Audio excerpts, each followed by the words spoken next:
എന്ന് പറഞ്ഞ് ക്യാമറയ്ക്ക് മുന്നിൽ വന്ന് കൊഞ്ഞനം കുത്തി കാണിക്കുന്ന മുഖ്യമന്ത്രി സതീശൻ ഇന്നലെ മുതൽ വായിൽ പൂവമ്പഴം കുത്തിക്കയറ്റി വെച്ചിരിക്കുകയാണ്. ഇന്നലെ മുതൽ ഈ നിമിഷം വരെ 10ലേറെ തവണയാണ് മുൻ മുഖ്യമന്ത്രി പിണറായി വിജയന്റെ വീട്ടിൽ നടന്ന ED റെയ്ഡിനെ കുറിച്ച് സതീശനോട് മാധ്യമങ്ങൾ ചോദിച്ചത്. പക്ഷെ ഒരു മുത്തുപോലും സതീശന്റെ വായിൽ നിന്ന് പൊഴിഞ്ഞില്ല. അയ്യേ, പങ്കം പങ്കം. ബക്രീദായിട്ട് രാവിലെ പാണക്കാട്ട് തറവാട്ടിൽ ബിരിയാണി അടിക്കാൻ വന്നപ്പോഴും മാധ്യമങ്ങൾ സതീശനോട് ആ ഹലാക്കിലെ ചോദ്യം ചോദിച്ചു. ഒരു ഏമ്പകം വിട്ട് പോയതല്ലാതെ മറുപടി അവിടെയും ഉണ്ടായില്ല. ഈ കുറ്റകരമായ മൗനം സതീശൻ തുടരുന്നത് എന്തുകൊണ്ടാണ്?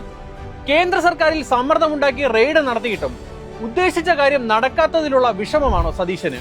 അതോ അണഞ്ഞെന്ന് കരുതിയ അഗ്നി വീണ്ടും ആളിക്കത്തിയതിന്റെ മരവിപ്പാണോ? പ്രതിപക്ഷ നേതാക്കളെ വേട്ടയാടുന്ന മോദി സർക്കാരിന്റെ നയങ്ങൾക്കെതിരെ ഡൽഹി മുൻ മുഖ്യമന്ത്രി അരവിന്ദ് കെജ്രിവാൾ, തമിഴ്നാട് മുൻ മുഖ്യമന്ത്രി MK സ്റ്റാലിൻ, ബീഹാർ പ്രതിപക്ഷ നേതാവ് തേജസ്വി യാദവ് അടക്കമുള്ള നേതാക്കൾ തള്ളി പറഞ്ഞിട്ടും കോൺഗ്രസിന്റെ ഹൈക്കമാൻഡിൽ അടയിരിക്കുന്ന ഒറ്റ ഒരെണ്ണം പോലും ഈ വിഷയത്തിൽ വാ തുറന്നിട്ടില്ല.